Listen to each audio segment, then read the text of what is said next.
Ladies and gentlemen, you are in tune to another marvelous broadcast with your marvelous talk people.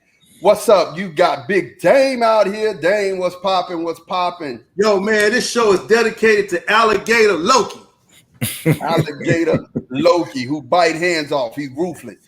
What's up, Big G? How you doing, man? What's good? What's up to the marvelous crew? Let's get it in, man. And of course, I am Mod, man. I'm your fearless moderator here, man. We're about to get into this newest marvelous talk, spoiler talk for Loki. And this episode was action-packed and it was filled with a lot of Easter eggs. But before we get into it, of course, man, because it is spoiler talk, if you haven't watched Loki, make sure you hang up, go back, and come back after you've watched it. And if you like what you see, make sure you like and subscribe because we here for you and yours. And just like my man, we out here with a functional device, man. We about to get into some things that we know and we know that you'll love.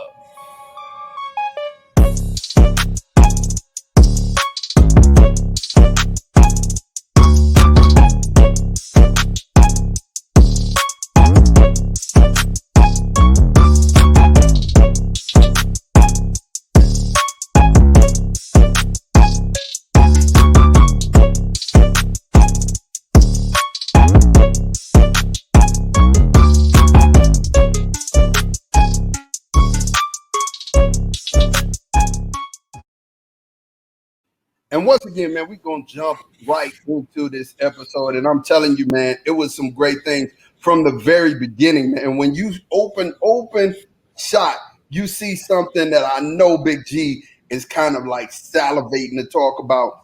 You see Kang Enterprises as they're coming through, and you put it's Q-U-E-N-G, Kang Enterprises. That's how you would pronounce it. Now, that's the Stark Tower, if you don't know. Yeah. That is Stark Tower, right? And that's been sold. Tony Stark off the Stark Tower and gave it to Kang Enterprises. And that is none other than Nathaniel Richards, who it's a split part of Nathaniel Richards, who bought the company at Kang Enterprises. And man, before I even get too deep, I'm gonna go ahead and let Big G, because I can see he's salivating. He's ready to jump in here, man, and to talk about this.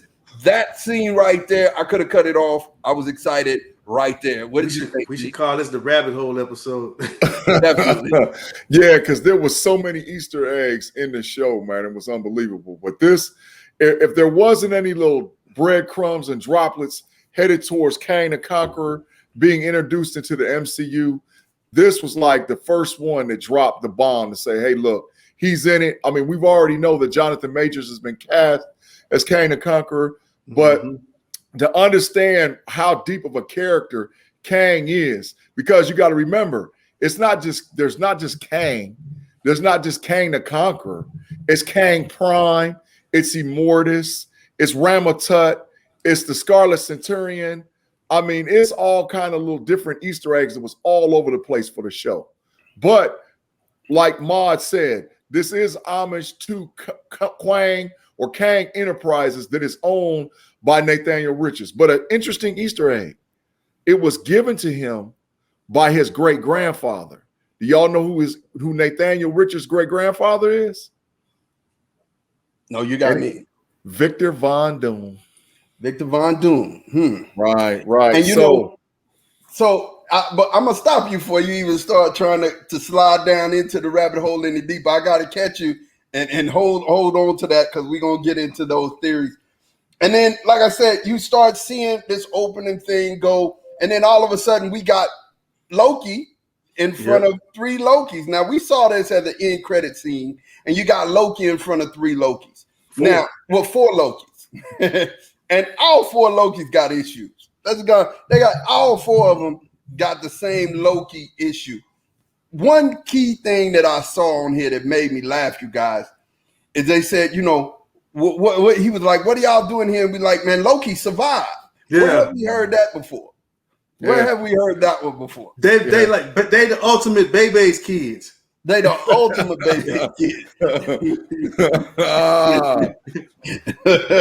Ultimate. They don't die, they multiply. You know what I'm saying? So definitely you have these huge egos. I mean, huge egos. And one thing that I thought was very interesting, if each one of them could tell you about their Nexus event, each one of them, right? Each one of them. Now, every variant that you've seen had a Nexus event and had been talked about their Nexus event, except one person. Now, I'm going to explore that a little later myself because I got a theory. So we see that, and then they take off running, but not just right after that, we get introduced to another character that points us to Kang, and that character is Alioth, right? Alioth is this dragon-looking thing that is consuming mass and matter, and it's just tearing everything up. Now, the history of Alioth is this. Alioth and Kang rolled together. See, Kang couldn't take over everything and could only go so far because of Alioth, right? So he kind of put a barrier in between him and Alioth in the comic books to where, you know, he had this partnership. He wouldn't go where Alioth is. Alioth wasn't going to come where he is. So it was kind of this whole thing. So now you got two mentions of Kang right out the rip, okay? So you got two of them here. So obviously we know, just like Big G just said, Jonathan Majors has been introduced as Kang the Conqueror. So now we know we have a character. Now we know we have somebody to look forward to. Question is are we going to see him in this next episode? Dame, what did you think about this whole scene, seeing the three Lokis and then the introduction of Alioth? It was interesting the fact that they've all had situations that brought them to this place, and there really has not been that acceptance of the fact that well, really it was interesting. The one that seemed to almost have some type of closure or have an understanding of the fact that he wasn't what he really should have been was the older Loki, the one that had the old school outfit, which was played by Sir Richard Grant.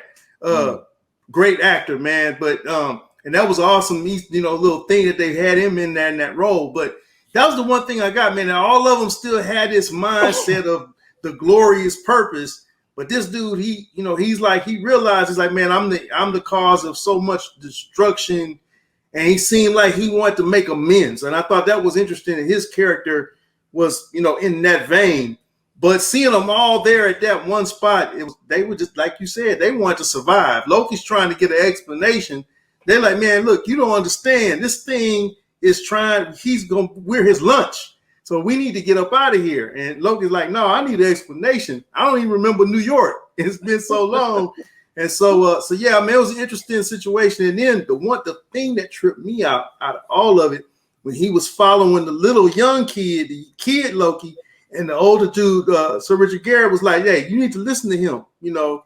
And he's like, what did you do, Your Majesty? I killed Thor. I'm like, dang. That blew my mind. I'm like, I want to know his story. I'm like, let him tell it.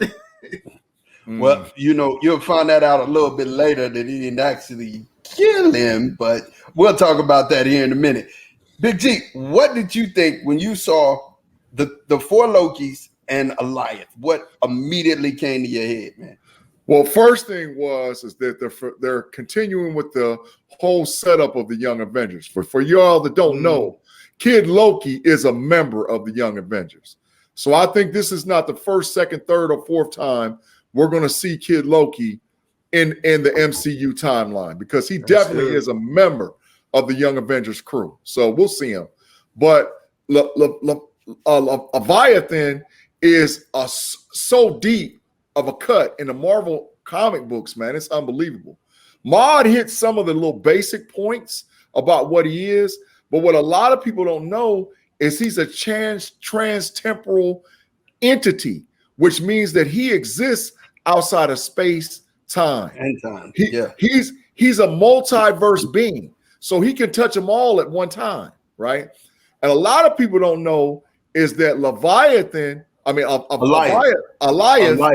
Alioth set up the comic book line of Leviathan in the MCU, which is the Avengers Endgame comic book time run, right? Where you start seeing R. Slayer have multiple different versions of her, where you start seeing Morbius. See, Morbius have multiple different versions of them, and actually there's a Goliath and there's a being that's called Tempest, which is white like a Goliath, and they actually fight, and in their fight they revive Kang.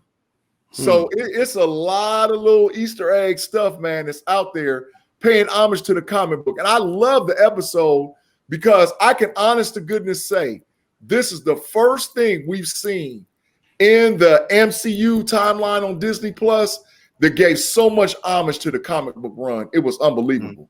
So I was just so happy to see it, man. Yeah, so you're right? The reason why I can say that you're right is you had Ant-Man's oversized helmet that was there.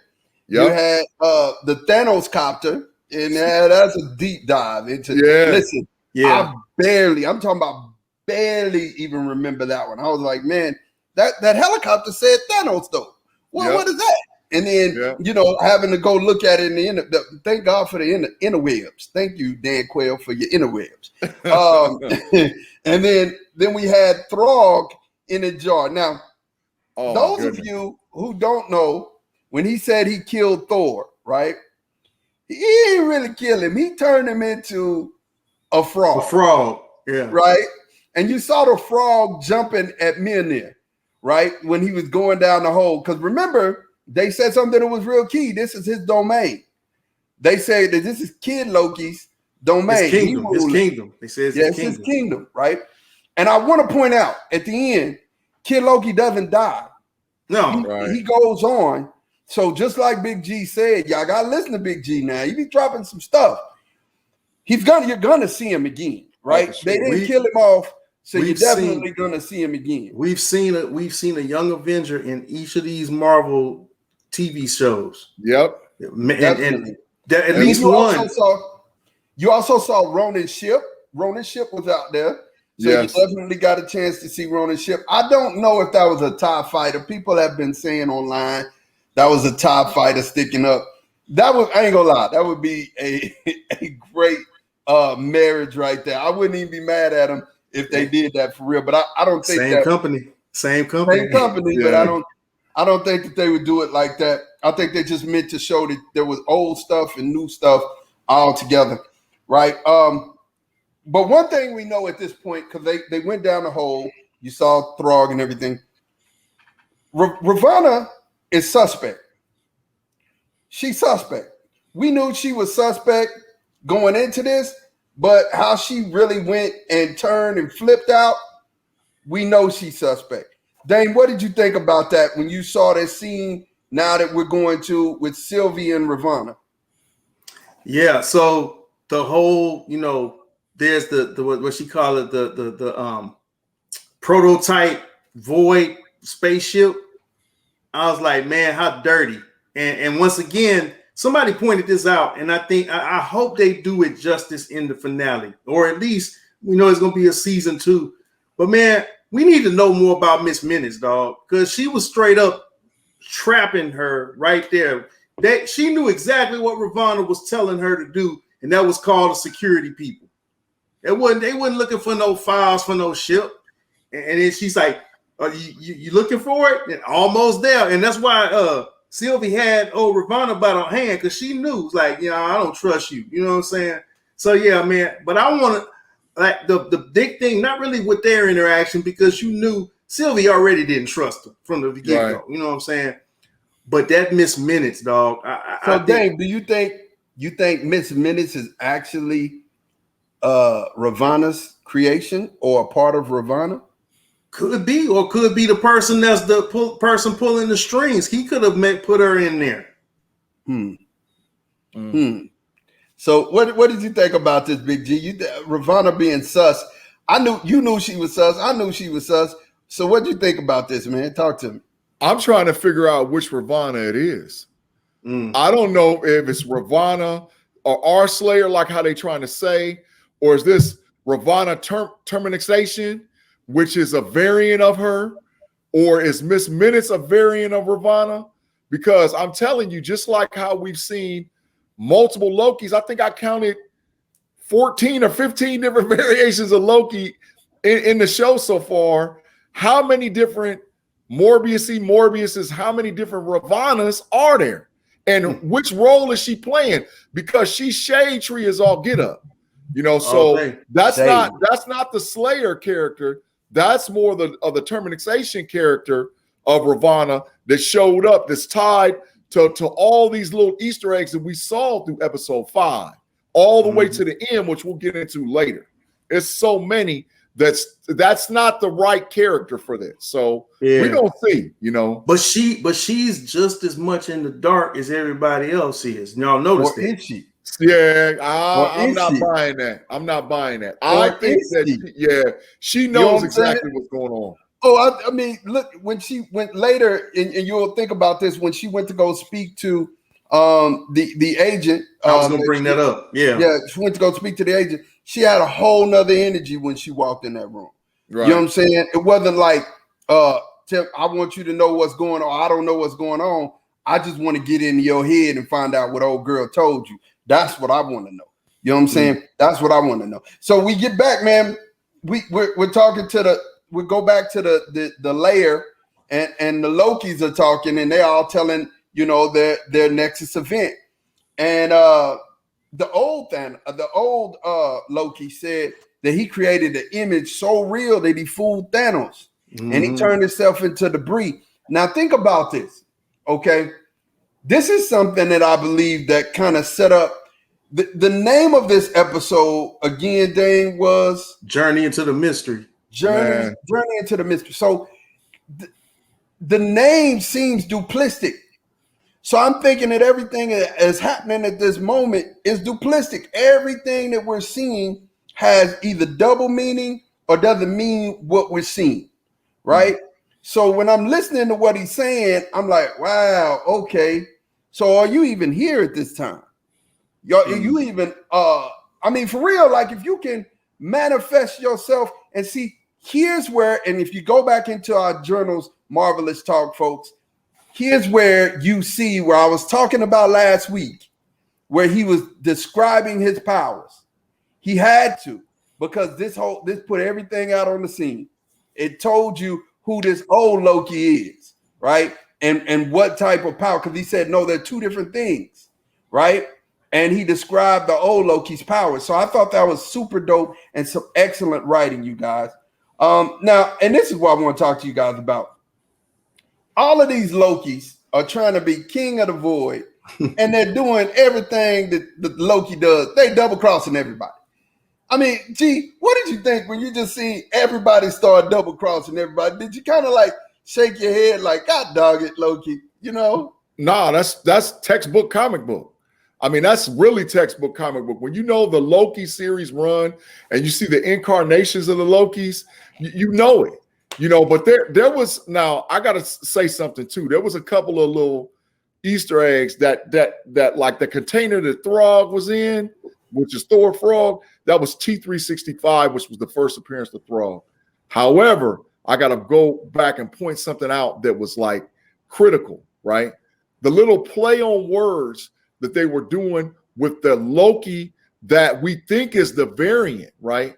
Why did he tell the exact same story of our MCU Loki, except for saying that he created an image so powerful that he made Thanos believe, who at the time had 2 of the stones, made him believe that that was actually him that died, and he just floated in space and floated around until he went to a planet and then A, B, C, and D.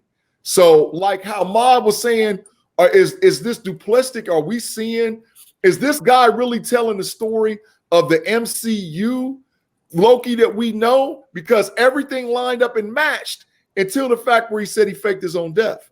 And remember, in Avengers Endgame, Loki said, this ain't the end of our journey, bro. We're going to see each other again. Don't get it twisted. This ain't it, right? So I'm like, wait a minute, this dude's story is lining up with the MCU Loki that we saw way above. So what's really going on in front of our face, right? Is now the MCU Loki that we know that stepped out of the Avengers movie with the cube?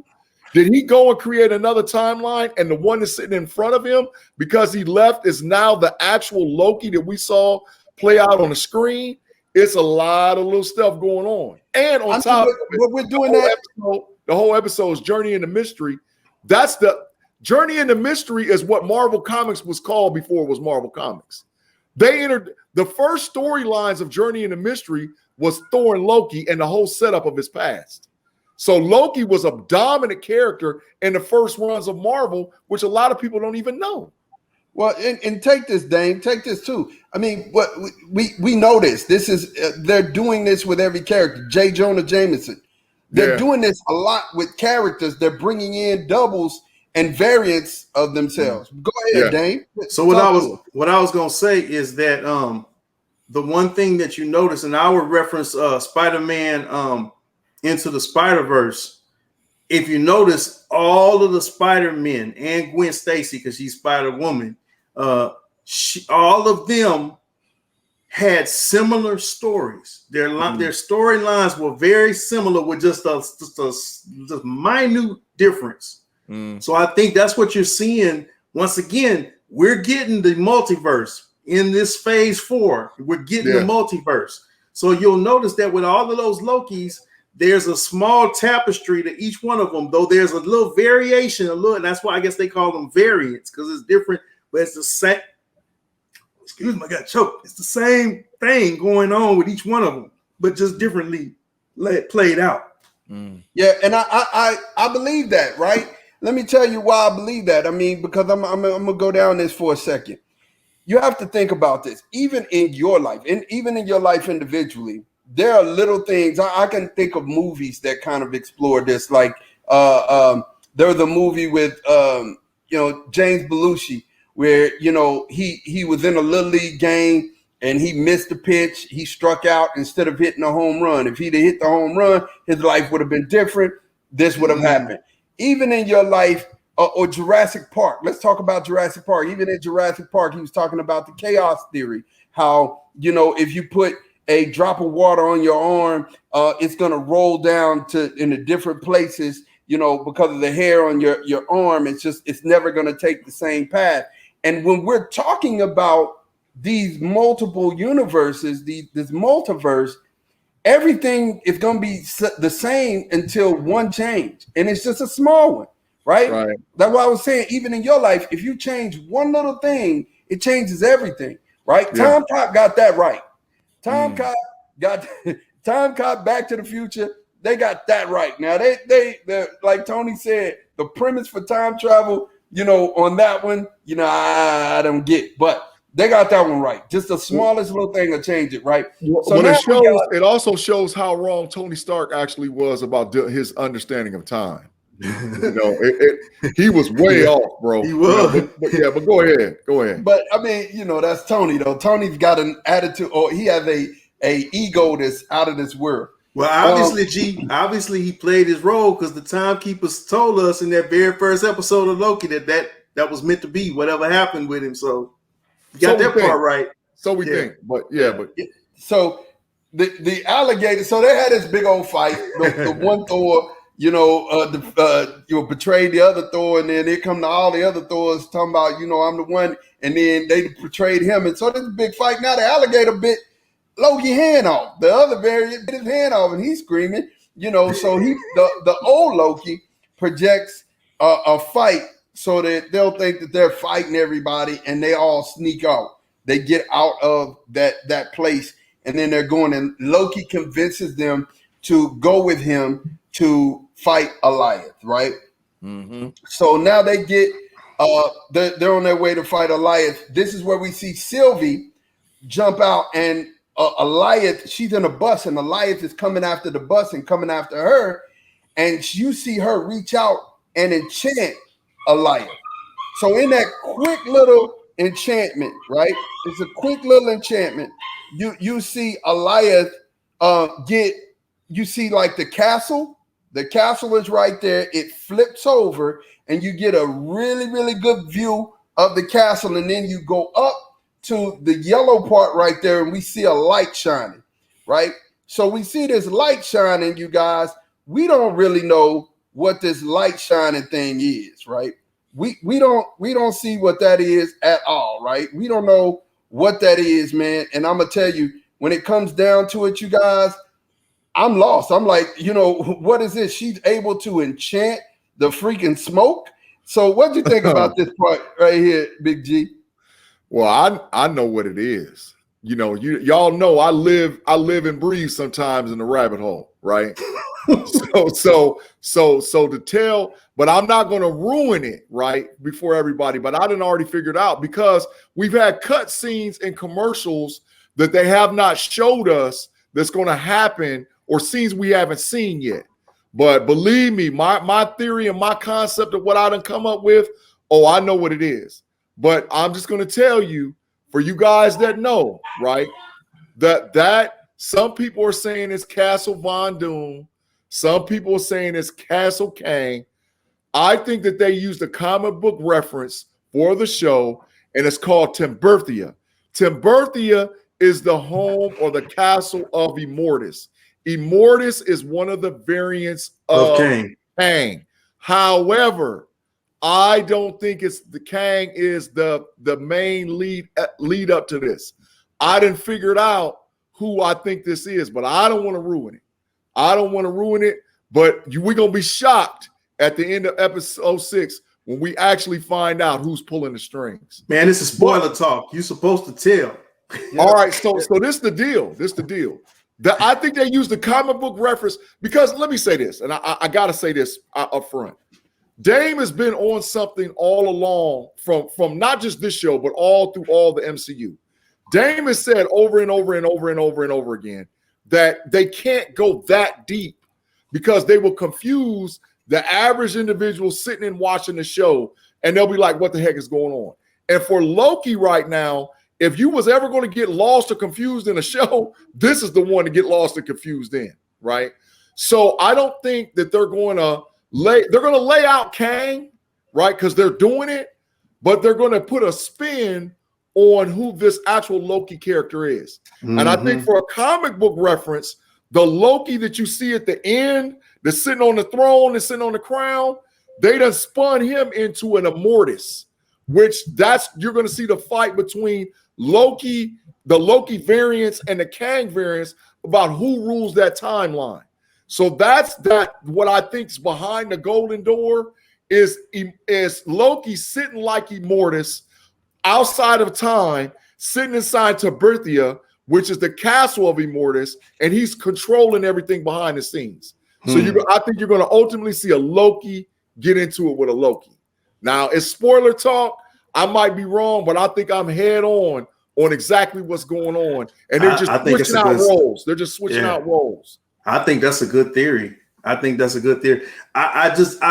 agree with you, G, because to me, I think that Kevin Feige does this where he tries to get people thinking in one direction and then they just do a curveball.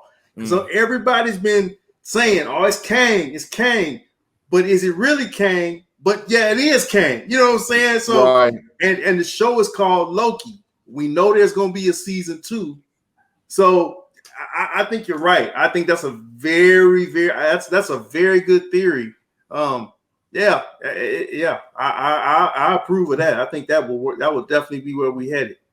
Right. Yeah, so I think you kind of hit some things on the head there, G, things that I'm gonna talk about. And I might as well just talk about them now, because before we get into Mobius taking the temp pad and Kid Loki being alive, because we've already talked about that. And then the old school Loki projecting Asgard, all of that thing we talked about. I do believe it's Immortus. Yeah. I believe that it's Immortus. It's a version of Kang. We've got Kang the Conqueror. I was telling Dame before the show, and then Damon said it previously, and then Big G just said it. They're going against the grain, right? So they're going to do everything equal but opposite. Mm-hmm. They want you to get lost in something. Therefore, here's where you got to see it. Loki is lost in Sylvie at this point.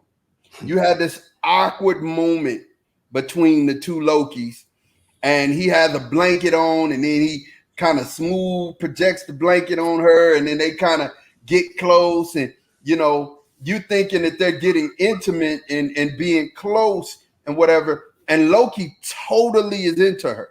He's totally into it. Slick Rick. Totally gone. Slick Rick, a teenage love. A teenage love.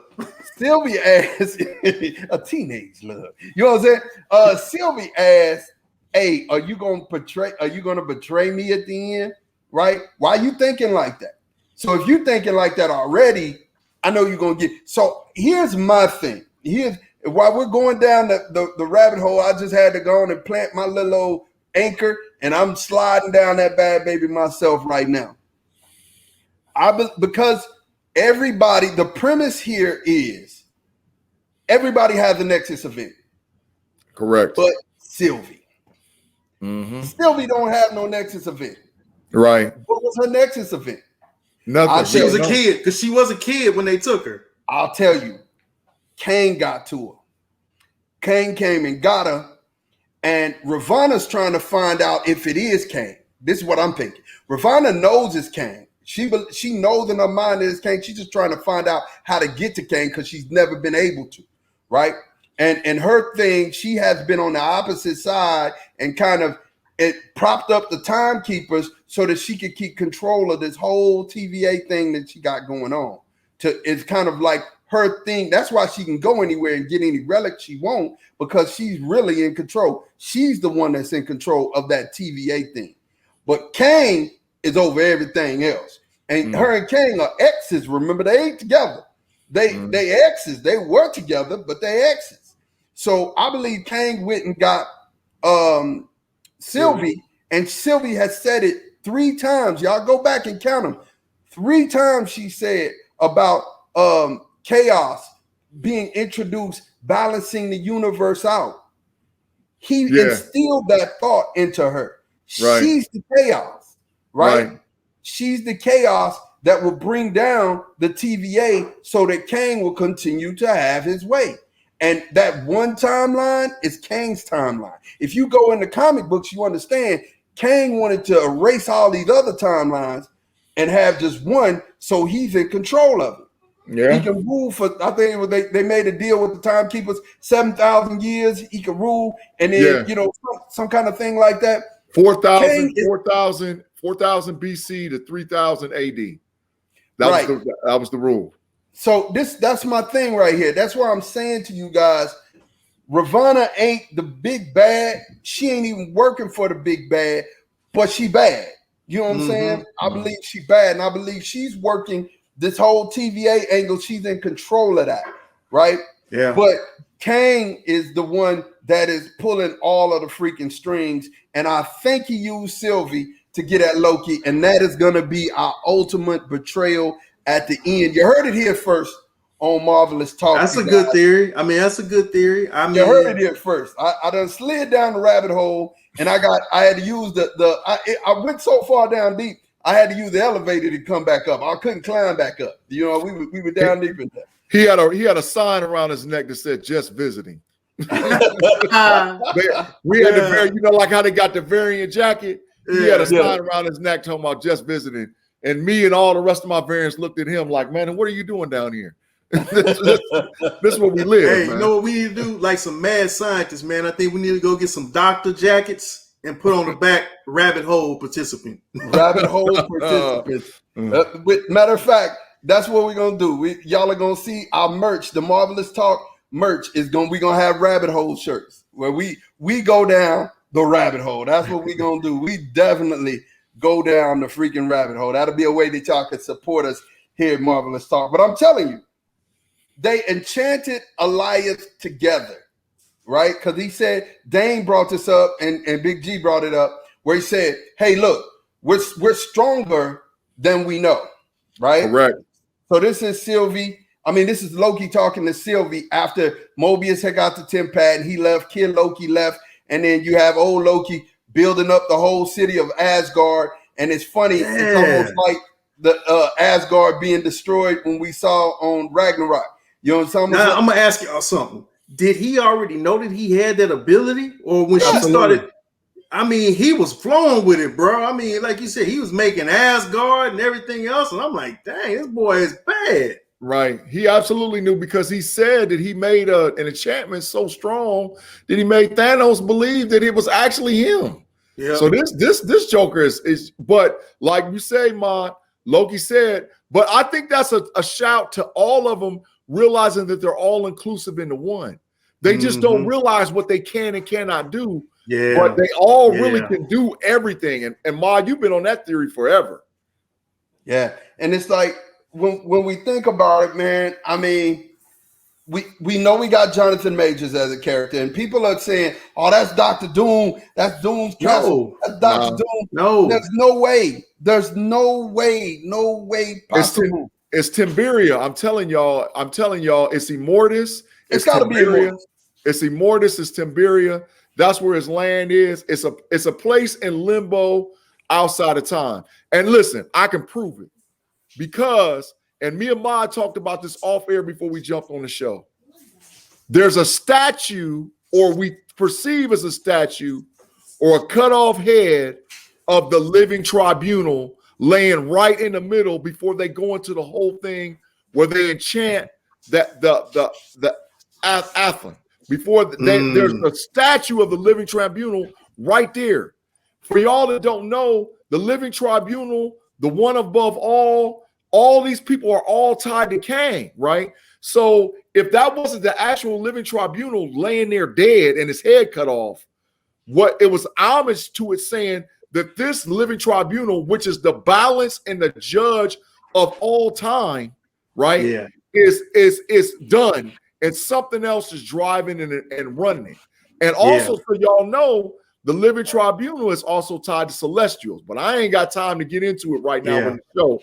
But it's huge about who the living tribunal is. You done heard him talk about it in Doctor Strange, which brings it full circle. That's because true. Living tribunal also balances out magic amongst all the universes to make sure stuff doesn't fall into chaos. So now it's bringing it full circle. Why they got the chopped off head of the living tribunal sitting right there if it ain't something behind it like Kang or like Immortus controlling the timeline.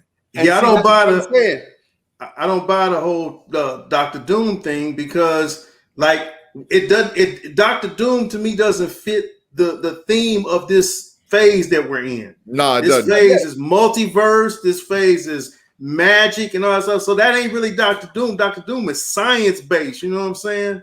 So he's magic too. He's later on he is magic, but not. He's magic. Not at first. I can see Doom coming in after we get Spider-Man. I could see that. I could see even Dr. Doom being introduced in Spider-Man, but not now. It's not time. And right now you got it's like pancakes. When you're making it, you got all the ingredients right here. You got to put them in the bowl and mix them up so you could go ahead and cook it. And we've got all the ingredients right here. We got Jonathan Majors cast. We don't have a Doom cast. No, we don't have a Doom cast at all. Heck, we don't even got a Fantastic Four cast yet. Exactly. Right. So, and here's the other thing: the Living Tribunal. We know what he does, right? Why is his head cut off? Why is his head cut off? Somebody cut it off, right? Somebody cut it off. And if somebody cut it off, that means there's somebody who's trying to bring chaos to the whole universe, the multiverse. They're trying to make it chaotic, right? Yes. Why are they trying to make it chaotic? Who would want to do that? Kang, the freaking conqueror. Kang movie. Why? You know what I mean? There's so many Kangs. Like Big G said, there was so many Kangs. It was like Kang had a governing body of Kangs in the comic book. You know what I'm saying? For real. Right. Like he had a and Kang Prime. You're right. Kang Prime sits outside of all of these ones. And so because he controls all the timelines, all the energy from the timelines feed Kang Prime to keep him in charge. That's like this is a total setup for this being Kang Prime. You know, behind maybe even like you might see him off this Loki and that Loki and Kang Prime get into it, but this is setting up Kang, believe it, moving forward. It's setting him up in a big way. Yeah, so I mean, there's no, if you got Immortus, right, and he's dead, he's out of here. I mean, excuse me, you got the Living Tribunal, he's dead, he's out of here. Immortus is just the easy way to slide Kang on in here and get Prime to pump. and get you ready because you're about to see him in Ant-Man. We already know. Yeah, he's in Quantumania. And he's in Ant-Man. And if you go back and you look at the city, that yellow light is in the top of the city that you're seeing in Ant-Man. That yellow light is there. So that yellow light is there. So that just lets me know that this is that castle that Big G said. Say the name of the castle again, Big G. It's Castle Tenebrithia. Castle Tenebrithia was created by Immortus. Immortus, right? Which is a version of Kang. Of Kang. So I really believe that at the end, I'm going to go over my super theory. This is my hot take. I got a hot take. This is my hot take. Sylvie is working for Immortus, which is Kang, and she's going to betray Loki at the end. Loki is all in. Loki himself is all in, no doubt. You know what I'm saying? He was willing to go die to try to get back to Sylvie at this point. And you know what got him that way? The loop, the security loop, the jail that he was put in with Sylph got him that way. Sylph got him. Yeah. You're gonna die, you're gonna be alone, always gonna be alone. You're always gonna be alone. Always. Well, not just that, bro. Not just that. There's been a combination of things from him. He has been impacted since he saw that film reel of him and him dying, his mother getting killed. All of these things have affected this variant of Loki that we see. And then he meets Sylvie. And so, but I agree with you. That Sif thing really, that was the nail in the coffin with him. But he's been impacted since episode 1 with this whole theme of you by yourself and you a failure. And so. Well, also too in the episode, so y'all know about the theory that we're talking about, there's some references to Ramatut. There's references to the Scarlet Centurion. There's references to Immortus. So all things point towards Kang. But like I said, I believe at the end, you're going to see this variant Loki, Immortus / whatever. And that's the setup for Kang the Conqueror to me, But yeah, Loki definitely has been like, this variant of Loki, we just don't realize how much he's been impacted by him getting pulled out of the timeline. Because this ain't even the same guy that we saw in Endgame. This is like a completely different. So I'm hoping that they don't kill this version of the Loki character off and start. I don't think they will. I hope they don't. Yeah, I think we got a season 2. There's no way you can kill this version off, right? Because if we have a season 2, and also if you look at the credits, Tom Hiddleston is a producer, right? Right. Tom Hiddleston is a producer, so I don't think he would definitely kill himself off. That's not going to happen, right? Right. That's not going to happen. He's not going to off himself just to be able, to have that. So I mean, honestly, like I said, I'm saying it again. This is our rabbit hole moment. You heard it here first. I guarantee you're going to see it again. I'm going to put it on TikTok everywhere. This is our theory, Marvelous Talk, official theory, and it's mine. Now, Dame and G may not agree, but I just believe that this is how we come into an end. This is how you tie this thing up in a bow. You reveal the big bad, and you have the last deception. You got to have one more trick, and that one more trick is, and they showed you, this is the other thing. This was foreshadowing. Yeah. When all of the Lokis turn and start fighting each other for power, that's what Lokis do. That's what they do. Right? Yeah. And Sylvie ain't did that yet. Right. That's a good theory, man. But think about this. Dang, this is what's driving me crazy because I'm finding more stuff to support it. Why did she let him come through the portal with her in the first place? She left the portal open for him in the store to follow her. Why?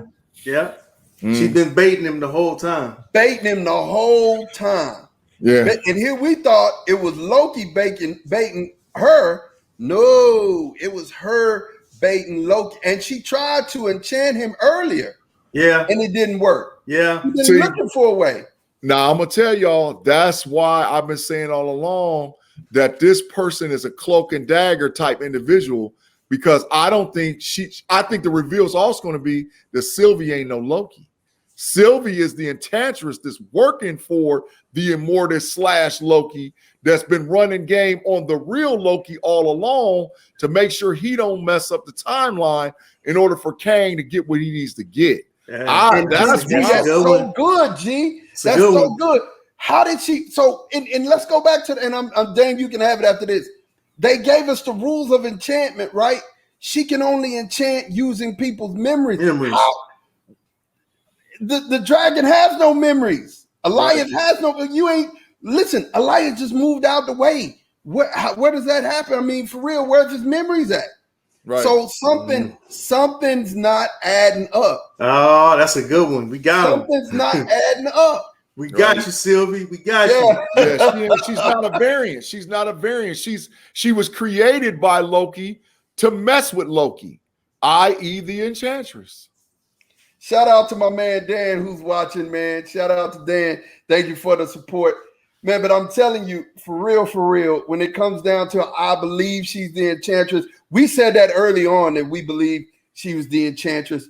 And I know you said that, G, several times that you believe that she's actually not a Loki. So I'm starting to ride that bus with you, bro. I'm starting to ride that bus with you, Dane. You know, I mean, we're about to see some stuff in this last episode that I think that's going to set us up and propel us, give us a springboard into Spider-Man and the multiverse, and Doctor Strange and the multiverse of madness. You know, that's actually coming. I think these are the things that's getting us ready, you guys. Mm-hmm. Now, final shots, man. Final shots. What do you think? Is there anything that we done left out of here, Big G? And what did you think of the episode altogether? And what do you think of the series at this point? I think for comic book content, overall, I mean, when I'm talking about all the MCU shows, WandaVision, Falcon and the Winter Soldier, everything that we've been seeing so far, comic book content turned into the big screen, by far, this was the best episode. I think that it satisfied a lot of us comic book heads that was craving content from the comics to be put right up on the big screen. And with a lot of their deep cuts, they gave enough homage to keep us locked in so we don't argue about what's canon and what's not. I think that they really made a conservative effort to go in and find information to put it in to lock us all in as viewers. So y'all know I always give, homage to this episode of Loki 5, 2 thumbs up, man, for the episode. Outstanding, man. Definitely. And what'd you think, Dame? Your parting shots here, man. Yeah, man. So once again, this episode to me is a bridge that took us from where we were to where we're going to end up finale-wise. I still believe that we're going to see a lot of curveballs because that's just what Mr. Feige does with his productions in the MCU. We're gonna definitely be left with an amazing cliffhanger. It's not going to be resolved. It's going to be almost like I'm telling everybody, get ready for like an Empire Strikes Back feeling because it's not going to be resolved. We're going to be having to wait until next year to see what happens. And then, but what it's going to do also, like Ahmad said, and like G has been saying, it's going to take us into what we're going to see with Spider-Man Far From Home, Ant-Man in the Quantumania, and maybe even Eternals. We might even see some inklings of it in Eternals. We just don't know the full picture of what they're going to do with this ending, but it's going to have repercussions. I believe that's going to reverberate all the way through phase 4, maybe into phase 5. Yeah, I agree. Yeah, man, I totally agree. And then honestly, I want us to see this, man. I gotta see this at the end of everything, man. I gotta see this, man. That has to happen. We've got to see my man on a jet ski. We got to see Mobius on the jet ski, man. He doesn't talk about it too much. Mobius, we want you to, if you're listening, Mobius, we want you to go to a jet ski. Find the nearest one. I hope you took the Tim pad and went to a jet ski and rode it. That's what I hope you did. You know what I mean? Because definitely you deserve a jet ski. You love it so much. That's the only thing that made you remember your old life. But look, we thank you guys again for tuning in with us tonight. Marvelous Talk, man. If you like what you're seeing, make sure you like and subscribe. here on Facebook. If you're watching with us, man, make sure you give us a shout out. Say something on there. Definitely, we're going to be here again next Wednesday doing what we do and breaking down this last episode of Loki. I'm super excited for man. great